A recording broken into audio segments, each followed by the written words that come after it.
Lecturas de Tabaquería presenta La historia interminable.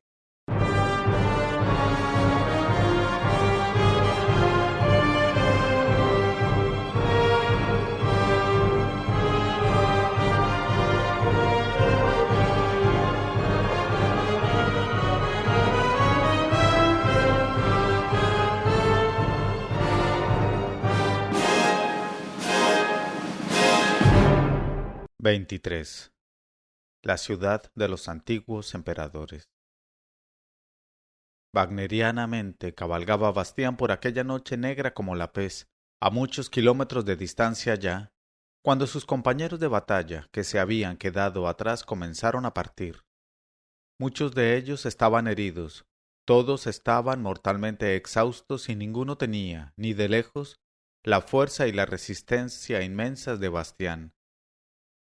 Hasta los gigantes negros acorazados sobre sus caballos metálicos se movían solo con dificultad, y los de a pie no lograban encontrar su habitual paso militar. También la voluntad de Sallide, que era lo que los gobernaba, parecía al límite de sus fuerzas. Su litera de coral había sido presa de las llamas en el incendio de la Torre de Marfil.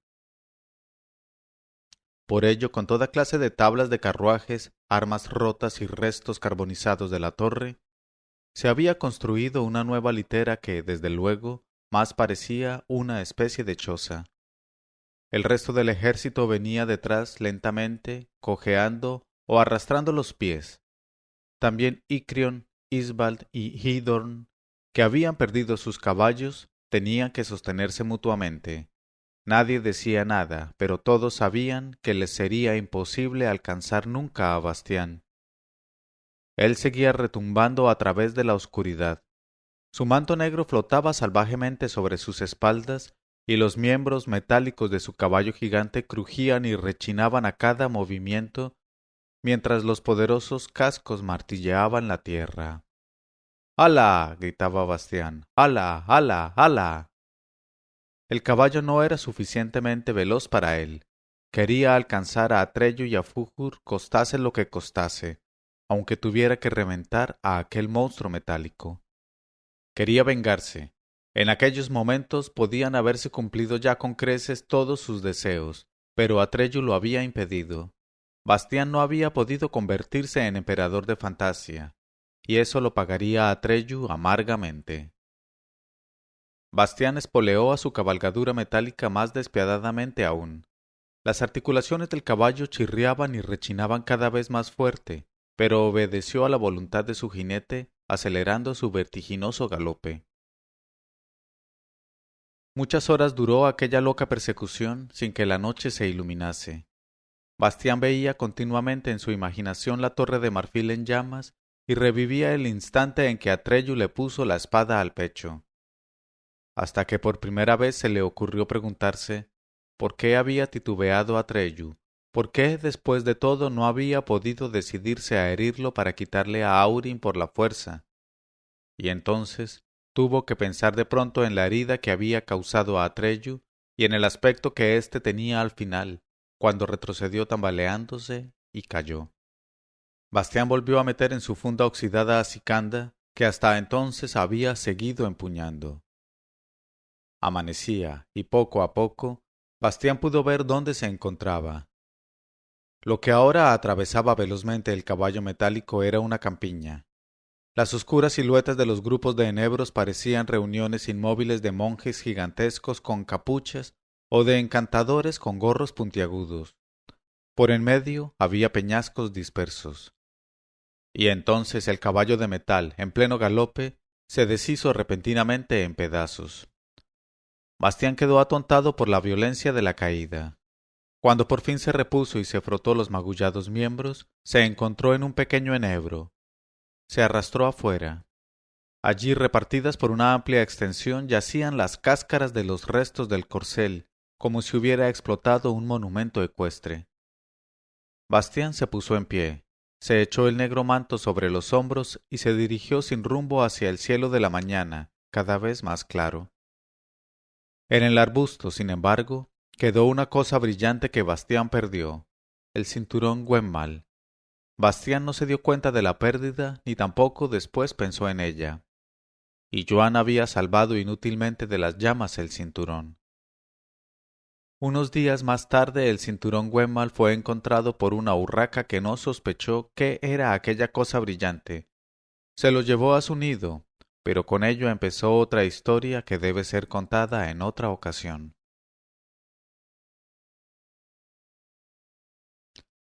Hacia el mediodía llegó Bastián a un alto terraplén que se levantaba en medio de la campiña. Trepó por él. Detrás había un ancho valle cerrado que, con una pendiente que descendía cada vez más pronunciadamente, parecía un cráter de fondo plano. Y todo aquel valle estaba ocupado por una ciudad. En cualquier caso podía darse ese nombre a aquella multitud de edificios, aunque era la ciudad más disparatada que Bastián había visto nunca. Sin plan ni propósito las casas parecían amontonarse como si fueran dados, como si, sencillamente, hubieran sido sacudidas allí de un saco por algún gigante. No había calles, ni plazas, ni ninguna clase de orden reconocible. Pero también los distintos edificios parecían absurdos. Tenían las puertas en el tejado, escaleras en sitios a donde no se podía llegar, y otras que hubiera habido que recorrer cabeza abajo y que acababan en el vacío. Había torrecillas transversales y balcones que colgaban verticales de las paredes, ventanas en lugar de puertas y suelos en lugar de muros. Había puentes cuyo arco se interrumpía de pronto, como si su constructor se hubiera olvidado en mitad de la obra de lo que debía ser el conjunto. Había torres curvadas como plátanos y pirámides colocadas sobre su cúspide. En resumen, toda la ciudad producía una impresión de locura. Entonces vio Bastián a sus habitantes. Eran hombres, mujeres y niños. Por su aspecto parecían seres humanos corrientes, pero sus trajes sugerían que todos ellos se habían vuelto locos y no podían distinguir ya entre las prendas de vestir y los objetos para otros usos. En la cabeza llevaban pantallas de lámparas, cubos para jugar en la arena, soperas, cestos de papeles, bolsas o cajas de cartón, y se tapaban el cuerpo con manteles, alfombras, grandes trozos de papel de plata y hasta barriles. Muchos empujaban o tiraban de carritos o carricoches, en los que había amontonados todos los cachivaches imaginables: lámparas rotas, colchones, vajilla, trapos y chucherías. Otros llevaban trastos parecidos en grandes fardos sobre sus espaldas. Cuanto más bajaba Bastián por la ciudad, más densa se hacía la muchedumbre. Sin embargo, ninguna de aquellas personas parecía saber muy bien a dónde ir. Varias veces observó Bastián que alguno, después de haber empujado fatigosamente su carro en una dirección, lo arrastraba hacia la contraria poco después, para tomar algo más tarde una nueva. Pero todos se mostraban febrilmente activos. Bastián se decidió a abordar a uno de ellos. ¿Cómo se llama esta ciudad? El interpelado soltó su carro, se enderezó, se frotó la frente un rato como si estuviera pensando intensamente y luego se fue, abandonando simplemente el carro. Parecía haberlo olvidado. No obstante, pocos minutos más tarde una mujer se apoderó del vehículo y lo arrastró penosamente hacia ningún lado. Bastián le preguntó si los trastos eran de ella. La mujer se quedó un rato sumida en profundas meditaciones y luego se marchó. Bastián lo intentó aún unas cuantas veces, pero no recibió respuesta a ninguna de sus preguntas. Es inútil preguntarles, oyó decir de pronto a una voz burlona. No pueden decirte nada. Se les podría llamar los que nada dicen. Bastián se volvió y vio, en un saliente de la pared, que era la parte inferior de un mirador colocado al revés, a un monito gris.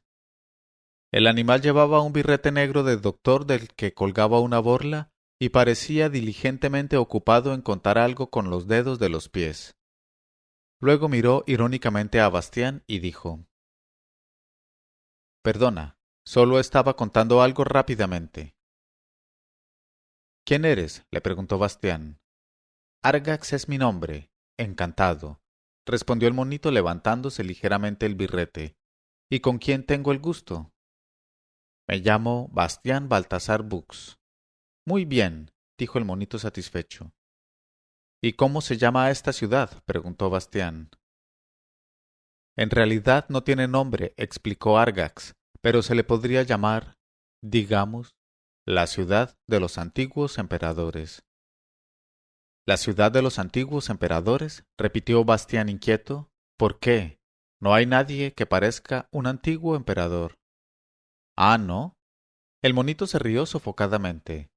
Sin embargo, todos los que ves fueron en su tiempo emperadores de Fantasia, o por lo menos quisieron serlo. Bastián se sobresaltó. ¿Cómo lo sabes, Argax? El monito se levantó otra vez el birrete y miró a Bastián irónicamente. Yo soy, digamos, el vigilante de la ciudad. Bastián miró a su alrededor. Muy cerca, un hombre anciano había cavado una fosa, metió en ella una vela encendida y tapó otra vez el agujero. El monito se rió. ¿Te agradaría hacer una pequeña visita a la ciudad, señor? Digamos, un primer contacto con tu futuro lugar de residencia. No, dijo Bastián, ¿qué diablos estás diciendo? El monito saltó a los hombros de Bastián. Vamos, cuchicheó, no cuesta nada. Has pagado ya lo que te da derecho a la entrada. Bastián comenzó a andar, aunque en realidad hubiera preferido irse de la ciudad. Se sentía incómodo, y esa sensación aumentaba a cada paso. Observó a la gente y se dio cuenta de que tampoco hablaban entre sí. No se preocupaban en absoluto unos de otros.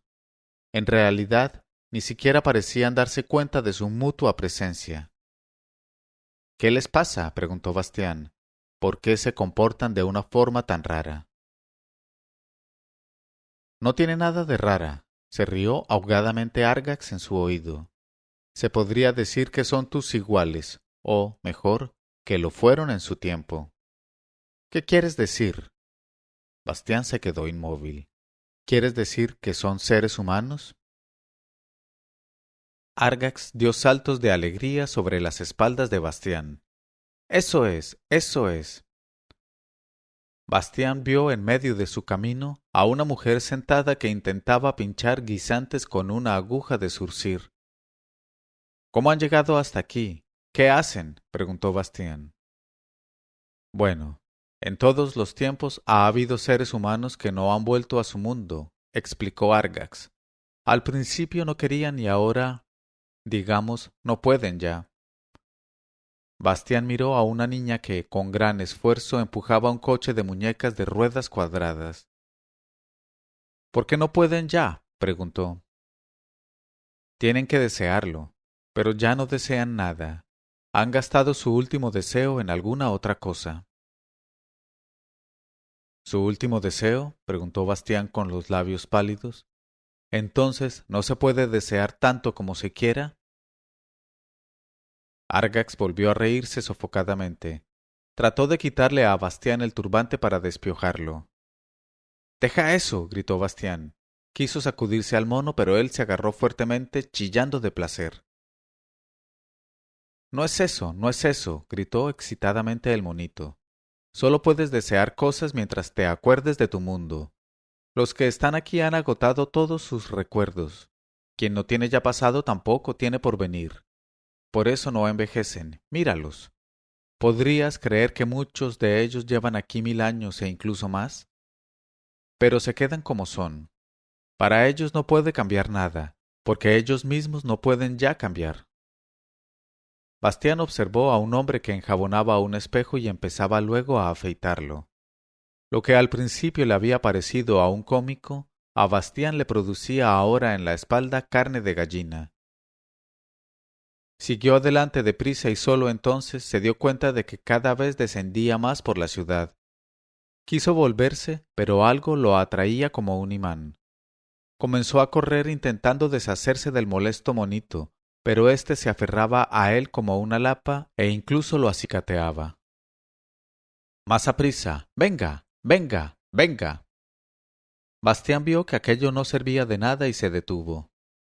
¿Y todos estos, preguntó sin aliento, fueron o quisieron ser en otro tiempo emperadores de Fantasia? Claro, dijo Argax.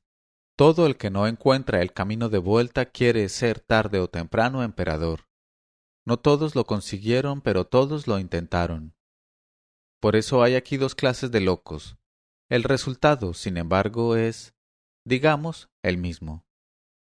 ¿Qué dos clases? Explícamelo. Tengo que saberlo, Argax. Calma, calma, volvió a reírse el mono, abrazándose con más fuerza a Bastián. Unos perdieron sus recuerdos poco a poco, y cuando perdieron el último, Aurin no pudo cumplir ya más deseos. Entonces ellos solos, digamos, vinieron hasta aquí. Los otros, al ser emperadores, perdieron de golpe todos sus recuerdos. Aurin tampoco pudo cumplir ya sus deseos porque nada deseaban ya. Como ves, viene a ser lo mismo. También ellos están aquí y no pueden marcharse. ¿Eso quiere decir que todos tuvieron alguna vez a Aurin? Por supuesto, respondió Argax, pero lo han olvidado hace tiempo. Tampoco serviría de nada, pobres locos. Bastián titubeó. ¿Se lo quitaron? No, dijo Argax. Cuando alguien se convierte en emperador, Aurin desaparece porque él lo desea. Es claro como la luz del día, digamos, porque al fin y al cabo no se puede utilizar el poder de la emperatriz infantil para quitarle precisamente ese poder. Bastián se sentía tan mal que le hubiera gustado sentarse en algún sitio, pero el monito gris no lo dejó. No, no. La visita de la ciudad no ha terminado, gritó. Falta aún lo más importante. Sigue, sigue. Bastián vio a un muchacho que con un pesado martillo clavaba clavos en unos calcetines que tenía delante de él en el suelo. Un hombre gordo intentaba pegar sellos de correos en pompas de jabón que naturalmente le estallaban siempre. Sin embargo, él no dejaba de fabricar nuevas pompas. Mira, oyó decir Bastián a la voz burlona de Argax, y sintió que éste, con sus manecitas de mono, le hacía girar la cabeza en una dirección determinada. Mira allí. ¿No es divertido? Había un grupo de personas, hombres y mujeres, viejos y jóvenes, todos vestidos con los trajes más extraños y sin hablar. En el suelo había un montón de grandes dados, y en los 6 lados de cada dado había letras. Una y otra vez aquellas personas revolvían los dados y luego los contemplaban fijamente largo tiempo. ¿Qué hacen? Susurró Bastián. ¿Qué clase de juego es ese? ¿Cómo se llama? Es el juego de la arbitrariedad, respondió Argax. Les hizo señas a los jugadores y gritó: «¡Bravo, muchachos! ¡Adelante! ¡No os detengáis!». Luego se volvió a Bastián y le cuchicheó al oído. Ya no saben narrar, han perdido el lenguaje. Por eso he inventado ese juego para ellos. Como ves, los entretiene, y es muy fácil. Si lo piensas, tendrás que admitir que todas las historias del mundo, en el fondo, se componen solamente de 26 letras. Las letras son siempre las mismas y solo cambia su combinación. Con las letras se hacen palabras, con las palabras frases, con las frases capítulos y con los capítulos historias. Mira, ¿qué pone ahí? Bastián leyó.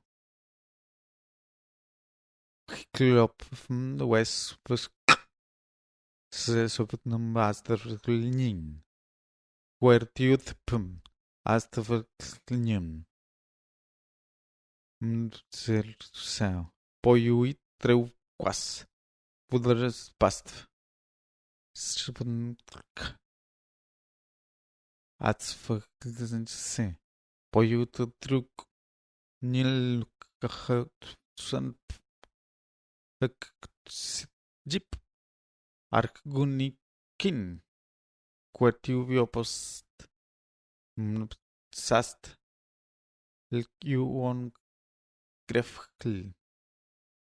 Sí, se rió sofocadamente Argax. Casi siempre pasa eso. Pero si se juega mucho tiempo, durante años, surgen a veces por casualidad palabras. No palabras especialmente ingeniosas, pero por lo menos palabras. Calambre espinaca, por ejemplo, o choricepillo, o pintacuellos. Sin embargo, Si se sigue jugando 100 años, 1000 años, 100.000 años, con toda probabilidad saldrá una vez, por casualidad, un poema. Y si se juega eternamente tendrán que surgir todos los poemas, todas las historias posibles, y luego todas las historias de historias, incluida esta en la que precisamente estamos hablando. Es lógico, ¿no? Es horrible, dijo Bastián.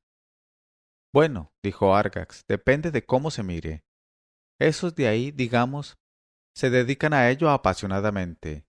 Y además, ¿qué otra cosa podríamos hacer en fantasía con ellos? Bastián miró largo tiempo en silencio a los jugadores y luego preguntó en voz baja. Argax, tú sabes quién soy yo, ¿verdad? Y cómo no, ¿quién no conoce tu nombre en fantasía? Dime una cosa, Argax. Si me hubiera convertido ayer en emperador, ¿estaría ya aquí? Hoy o mañana, respondió el mono, o dentro de una semana. De todas formas, hubieras acabado pronto aquí. Entonces Atreyu me ha salvado. Eso no lo sé, reconoció el mono. Y si hubiera conseguido quitarme la alhaja, ¿qué hubiera ocurrido? El mono se rió otra vez sofocadamente. Digamos que habrías acabado aquí también. ¿Por qué? Porque necesitas a Aurin para encontrar tu camino de regreso, y, sinceramente, no creo que lo consigas. El mono batió palmas, se quitó el birrete y miró irónicamente a Bastián. Dime, Argax, ¿qué puedo hacer? Encontrar un deseo que te devuelva a tu mundo. Bastián calló otra vez largo tiempo y luego preguntó. Argax, ¿puedes decirme cuántos deseos me quedan aún? No muchos ya. En mi opinión 3 o 4, todo lo más. Y con eso difícilmente podrás arreglártelas. Empiezas un poco tarde, y el camino de vuelta no es fácil. Tendrás que atravesar el mar de niebla, solo eso te costará 1. Lo que viene después no lo sé. Nadie sabe en fantasía dónde está para vosotros el camino de vuestro mundo. Quizá encuentres el Main Road de Yor, la última salvación para muchos como tú. Aunque me temo que para ti queda, digamos, demasiado lejos. De la ciudad de los antiguos emperadores por esta vez podrás salir. Gracias, Argax, dijo Bastián. El monito gris hizo una mueca burlona. Hasta la vista, Bastián Baltasar Bux. Y de un salto desapareció en una de las absurdas casas. Se había llevado el turbante. Bastián permaneció un rato aún sin moverse. Lo que había sabido lo confundía y desconcertaba tanto que no podía tomar ninguna decisión. Todos sus objetivos y planes anteriores se habían derrumbado de golpe. Le parecía como si en su interior todo hubiera sido puesto cabeza abajo, lo mismo que en aquella pirámide que tenía ante los ojos. La parte de arriba había quedado abajo y la parte de atrás adelante. Lo que había esperado resultaba ser su perdición, y lo que había odiado su salvación. Ante todo una cosa le resultaba evidente. Tenía que salir de aquella ciudad de locos, y no quería volver jamás a ella. Se puso a andar entre la confusión de edificios sin sentido, y pronto se dio cuenta de que el camino de entrada había sido mucho más fácil que el de salida. Una y otra vez pudo comprobar que había perdido el rumbo, y se dirigía otra vez rápidamente al centro de la ciudad. Necesitó toda la tarde para llegar al terraplén. Luego salió a la campiña y no dejó de andar hasta que la noche, tan oscura como la anterior, lo forzó a hacer un alto. Cayó al suelo agotado bajo un enebro y se sumió en un sueño profundo. Y en aquel sueño se borró en él el recuerdo de que, en otro tiempo, había sido capaz de inventar historias.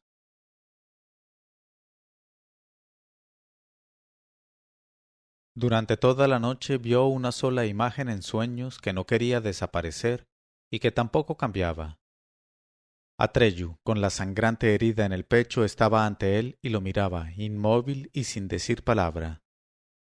Despertado por un trueno, Bastián se puso en pie precipitadamente. La más profunda oscuridad lo rodeaba, aunque todas las masas de nubes que, desde hacía días se habían ido acumulando, parecían haber iniciado un gran alboroto. Ininterrumpidamente cruzaban el cielo los relámpagos, los truenos sonaban y retumbaban de tal forma que el suelo se estremecía, y la tempestad aullaba de un lado a otro sobre la campiña, haciendo doblarse hasta el suelo a los enebros. Los aguaceros corrían por el paisaje como cortinas grises. Bastián se levantó, se quedó de pie, envuelto en su manto negro y con el agua corriéndole por el rostro. Un rayo cayó en un árbol, delante mismo de él, partiendo el tronco nudoso. Las ramas se incendiaron inmediatamente y el viento barrió sobre la campiña nocturna una lluvia de chispas que los aguaceros apagaron enseguida. Bastián había caído de rodillas por el tremendo estallido. Empezó a escarbar la tierra con las manos. Cuando el agujero fue suficientemente profundo, se desciñó la espada Sicanda y la colocó en él. Sicanda, dijo en voz baja en medio de los bramidos de la tormenta. Adiós para siempre. Nunca más ocurrirán desgracias porque alguien te desenvaine contra un amigo, y nadie te encontrará aquí, hasta que se olvide lo que ocurrió por tu culpa y la mía. Entonces cubrió otra vez el agujero y puso por fin musgo y ramas sobre el lugar a fin de que nadie pudiera descubrirla. Y allí está Sicanda hasta hoy, porque sólo en un futuro lejano llegará alguien que podrá tocarla sin peligro. Pero esa es otra historia y será contada en otra ocasión. Bastián continuó andando a través de la oscuridad. La tormenta cedió hacia el amanecer. El viento amainó. La lluvia empezó a gotear de los árboles y se hizo la calma. Aquella noche comenzó para Bastián un vagabundeo largo y solitario. No quería volver a ver a sus compañeros de viaje y de batalla. No quería volver a ver a Sallide. Quería buscar el camino de regreso al mundo de los seres humanos. Pero no sabía cómo ni por dónde. Había en algún lado una puerta, un paso, una línea divisoria que lo llevara hasta allí. Tenía que desearlo, eso lo sabía, pero para ello no tenía fuerzas. Se sentía como un buceador que buscara un barco hundido en el fondo del mar, pero se viera obligado a subir siempre antes de poder encontrar algo. Sabía también que le quedaban pocos deseos. Por eso ponía sumo cuidado en no hacer uso de Aurin. Los pocos recuerdos que le quedaban aún sólo debía sacrificarlos, si con ellos se acercaba a su mundo, y sólo cuando fuera absolutamente necesario. Pero los deseos no se pueden provocar ni reprimir a placer. Surgen en nosotros de profundidades más profundas que todas las intenciones, sean buenas o malas, y surgen inadvertidos. Sin que Bastián se diera cuenta de ello, se estaba formando en él un nuevo deseo que, poco a poco, iba tomando forma concreta. La soledad en que caminaba desde hacía muchos días y noches hizo que deseara pertenecer a alguna comunidad, ser adoptado por algún grupo, no como señor o vencedor ni como alguien especial, sino sólo como uno más, quizá el más pequeño o el menos importante, pero como alguien que perteneciera a ese grupo naturalmente y participara en la comunidad. Y sucedió que un día llegó a la orilla del mar. En cualquier caso así lo creyó al principio. Era una escarpada costa rocosa aquella en que se encontraba, y ante sus ojos se extendía un mar de olas blancas y petrificadas. Solo más tarde se dio cuenta de que aquellas olas no estaban realmente inmóviles, sino que se movían lentamente, y de que había corrientes y remolinos que giraban tan imperceptiblemente como las agujas de un reloj. Era el mar de niebla. Bastián caminó a lo largo de la escarpada costa. El aire era caliente y un poco húmedo, y no había ni un soplo de viento. Todavía eran las primeras horas de la mañana, y el sol resplandecía sobre la superficie de niebla, blanca como la nieve, que se extendía hasta el horizonte. Bastián anduvo unas horas y llegó hacia el mediodía a una pequeña ciudad que se hallaba en el mar de niebla, sobre altos pilotes, un poco alejada de la costa. Un largo puente colgante que oscilaba libremente la unía con un saliente de la costa rocosa. El puente se columpió con suavidad cuando Bastián lo atravesó. Las casas eran relativamente pequeñas. Las puertas, las ventanas, las escaleras, todo parecía hecho para niños. Y, de hecho, las gentes que andaban por la calle tenían todas la estatura de niños, aunque se tratase de hombres con barba y de mujeres de altos peinados. Llamaba la atención el que apenas se los podía distinguir entre sí, tanto se parecían mutuamente. Sus rostros eran de un color pardo oscuro, como la tierra húmeda, y parecían muy amables y tranquilos. Cuando veían a Bastián lo saludaban con la cabeza, pero ninguno le hablaba. En general parecían ser muy silenciosos. Sólo rara vez se podía oír una palabra o una exclamación por las calles y callejas, a pesar de la gran actividad que reinaba. Tampoco se veía nunca a nadie solo. Siempre iban en grupos, pequeños o grandes, del brazo o de la mano. Cuando Bastián miró más detenidamente las casas, comprobó que todas estaban hechas de una especie de trenzado de mimbre, unas de un trenzado vasto, otras de uno fino. Hasta el suelo de las calles era de la misma calidad. Y finalmente observó también que incluso los vestidos de la gente, pantalones, faldas, chaquetas y sombreros, estaban hechos del mismo trenzado, aunque en este caso de uno muy fino y artístico. Al parecer todo se hacía exclusivamente del mismo material. Aquí y allá Bastián podía echar una ojeada a diversos talleres de artesanos que se ocupaban todos en la fabricación de cosas trenzadas. Hacían zapatos, cántaros, lámparas, tazas, paraguas, todo de aquel trenzado. Y nunca trabajaba nadie solo, porque todas aquellas cosas sólo podían fabricarse mediante la colaboración de varios. Era un placer ver con qué habilidad trabajaban juntos y unos completaban siempre la labor de los otros. Al trabajar cantaban casi siempre sencillas melodías sin palabras. La ciudad no era muy grande y por eso Bastián llegó pronto a su margen, y la vista que se le ofreció indicaba inconfundiblemente que se trataba de una ciudad marinera, porque había cientos de barcos de toda forma y tamaño. Sin embargo, era una ciudad marinera bastante insólita, porque todos aquellos barcos estaban colgados de enormes cañas de pescar y flotaban unos junto a otros, columpiándose ligeramente sobre el abismo en que se movían las blancas masas de niebla. Por lo demás, también aquellos barcos parecían hechos de trenzado de mimbre y no tenían velas ni mástiles, remos o timones. Bastián se había inclinado sobre una barandilla y miraba al mar de niebla. Podía ver lo altos que eran los pilotes sobre los que se asentaba la ciudad por las sombras que, a la luz del sol, arrojaban sobre la blanca superficie que había abajo. De noche, oyó decir a una voz a su lado, la niebla sube hasta la ciudad. Entonces podemos hacernos a la mar. Durante el día el sol consume la niebla y el nivel del mar desciende. Esto es lo que querías saber, ¿no es cierto, extranjero? Junto a Bastián había 3 hombres apoyados en la barandilla, que lo miraban afable y amistosamente. Entabló conversación con ellos, y supo que la ciudad llevaba el nombre de Iscal, y que la llamaban también la ciudad de Mimbre. Sus habitantes eran los Iscalnari. La palabra significaba algo así como los comunitarios. Los 3 hombres eran de profesión navegantes de la niebla. Bastián no quiso dar su propio nombre para no ser reconocido y dijo que se llamaba Uno. Los 3 marinos le explicaron que no tenían un nombre para cada individuo y que tampoco lo consideraban necesario. Eran todos juntos, los Iscalnari, y eso les bastaba. Como era precisamente mediodía, invitaron a Bastián a ir con ellos, y él aceptó agradecido.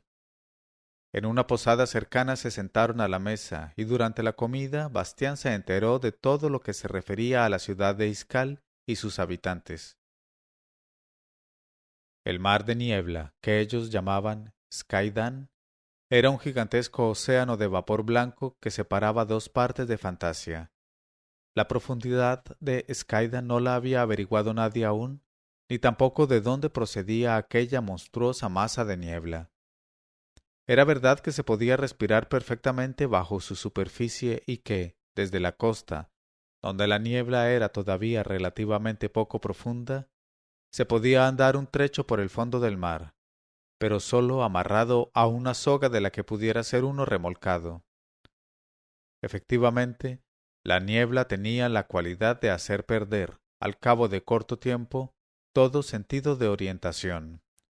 Muchos audaces o imprudentes habían muerto en el transcurso del tiempo intentando atravesar Skaidan solos y a pie. Solo unos cuantos habían podido ser salvados. La única forma de poder llegar al otro lado del mar de niebla era la de los Iskalnari. El trenzado de mimbre de que se componían todas las casas de la ciudad de Iskal, todos los objetos de uso, los vestidos y también los barcos, se hacía de una especie de juncos que crecían cerca de la orilla, bajo la superficie del mar de niebla, y que, como puede comprenderse fácilmente por lo que se acaba de decir, sólo podían cortarse con peligro mortal. Aquellos juncos, aunque extraordinariamente flexibles y hasta flácidos en el aire, se ponían en la niebla derechos, porque eran más ligeros que ella, y flotaban encima. De esa forma flotaban también naturalmente los barcos construidos con ellos. Los trajes que llevaban los Iskalnari eran al mismo tiempo una especie de chalecos salvavidas para el caso de que alguno cayera en la niebla. Pero aquel no era el verdadero secreto de los Iskalnari, ni explicaba la razón de la peculiar solidaridad que regía todas sus actividades. Como pudo observar pronto Bastián, parecían no conocer la palabra yo.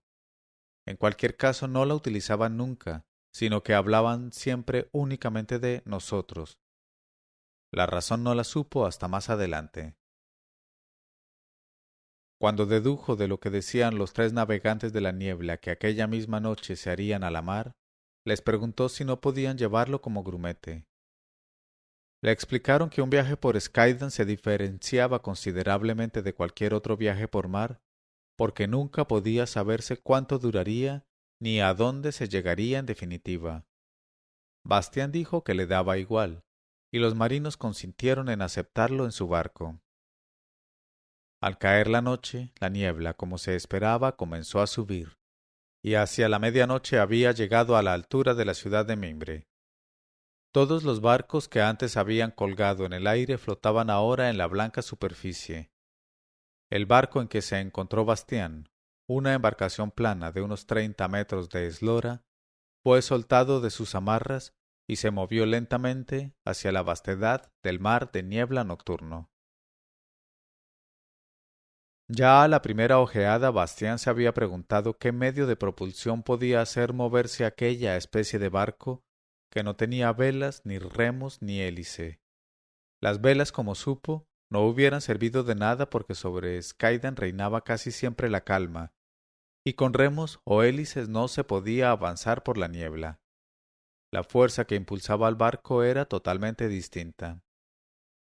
En el centro de la cubierta había una plataforma redonda ligeramente elevada. Bastián la había observado ya al principio y la había tomado por un puente de mando o algo parecido. En realidad, durante todo el viaje, había en ella por lo menos 2 navegantes de la niebla, aunque a veces también 3, 4 o incluso más. Toda la tripulación se componía de 14 hombres, sin contar naturalmente a Bastián. Los que se encontraban en la plataforma redonda juntaban brazos y hombros y miraban en la dirección del rumbo. Si no se les observaba con mucha atención podía pensarse que estaban inmóviles. Solo con una observación más atenta se podía notar que, muy despacio y de forma totalmente simultánea, se movían en una especie de baile. Mientras tanto, cantaban una melodía simple, siempre repetida, muy bella y suave. Bastián había tomado al principio aquel extraño comportamiento por una ceremonia o costumbre especial cuyo sentido se le escapaba. Solo al tercer día de viaje interrogó a uno de sus 3 amigos que se había sentado a su lado. Este pareció a su vez extrañado del asombro de Bastián y le explicó que los hombres movían el barco con su imaginación. De momento, Bastián no pudo comprender la explicación y preguntó si accionaban algunas ruedas ocultas. No, respondió el navegante de la niebla. Cuando quieres mover las piernas, ¿no te basta con imaginártelo? ¿O es que tienes que moverlas mediante engranajes? La diferencia entre el propio cuerpo y un barco estaba solo en que hacía falta que por lo menos dos Iscalnari unieran totalmente sus imaginaciones, y si querían viajar más rápidamente tenían que colaborar varios. Normalmente trabajaban en turnos de 3 y los demás descansaban porque, aunque parecía tan ligero y agradable, era un trabajo pesado y agotador que exigía una concentración grande y constante. Pero era la única forma de poder navegar por Skaidan. Y Bastián aprendió las enseñanzas de los navegantes de la niebla y supo el secreto de su solidaridad, el baile y la canción sin palabras. Poco a poco, durante la larga travesía, se convirtió en uno de ellos. Era una sensación peculiar e indescriptible de olvido de sí mismo y de armonía la que sentía cuando, durante el baile, su propia imaginación se fundía con la de los otros, haciéndose un todo. Se sentía realmente aceptado en su comunidad y parte de ella, y al mismo tiempo desapareció de su memoria el recuerdo de que, en el mundo del que había venido y cuyo camino de regreso buscaba, había hombres, hombres que tenían todos sus propias imaginaciones y opiniones. Lo único que podía recordar aún, oscuramente, eran su casa y sus padres. Sin embargo, en lo más profundo de su corazón había aún otro deseo distinto del de no estar solo nunca más, y ese otro deseo comenzó a agitarse suavemente.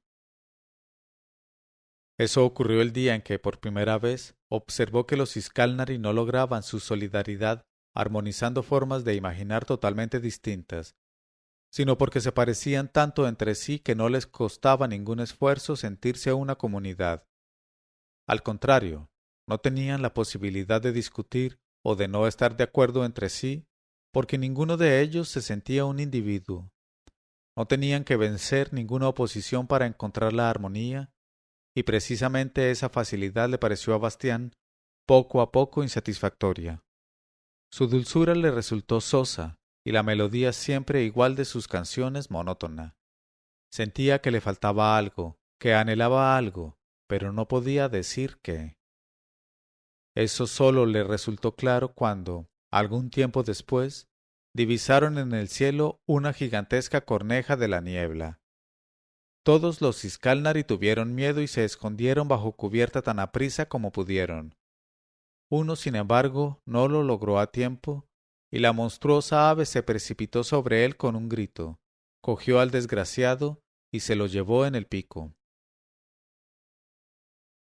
Cuando el peligro había pasado, los Iscalnari salieron de nuevo y continuaron el viaje con su canto y su baile como si nada hubiera pasado. Su armonía no se había visto afectada, y no se lamentaron ni se quejaron, ni dedicaron una sola palabra a comentar el hecho. No, dijo uno cuando Bastián lo interrogó al respecto, no nos falta nadie. ¿Por qué tendríamos que lamentarnos? El individuo no contaba para ellos, y como no se distinguían entre sí, ninguno era irreemplazable. Sin embargo, Bastián quería ser un individuo, alguien, no solo uno como los demás. Quería que lo quisieran precisamente por ser como era. En aquella comunidad de los Iscalnari había armonía pero no amor. Bastián no quería ser ya el más grande, el más fuerte o el más inteligente. Todo eso lo había superado. Deseaba ser querido como era, bueno o malo, hermoso o feo, listo o tonto, con todos sus defectos, o precisamente por ellos. Pero, ¿cómo era él? Ya no lo sabía. Había recibido tantas cosas en fantasía que ahora, entre todos aquellos dones y poderes, no se sabía encontrar a sí mismo. A partir de entonces no participó ya en el baile del buque de la niebla. Se sentaba en la proa y miraba a Skaidan durante todo el día, y a veces también durante toda la noche. Y por fin llegaron a la otra orilla. El buque de la niebla atracó. Bastián dio las gracias a los Iscalnari y bajó a tierra. Era una tierra llena de rosas y rosaledas de todos los colores, y por en medio de aquel interminable bosque de rosas corría un sendero retorcido. Bastián lo siguió.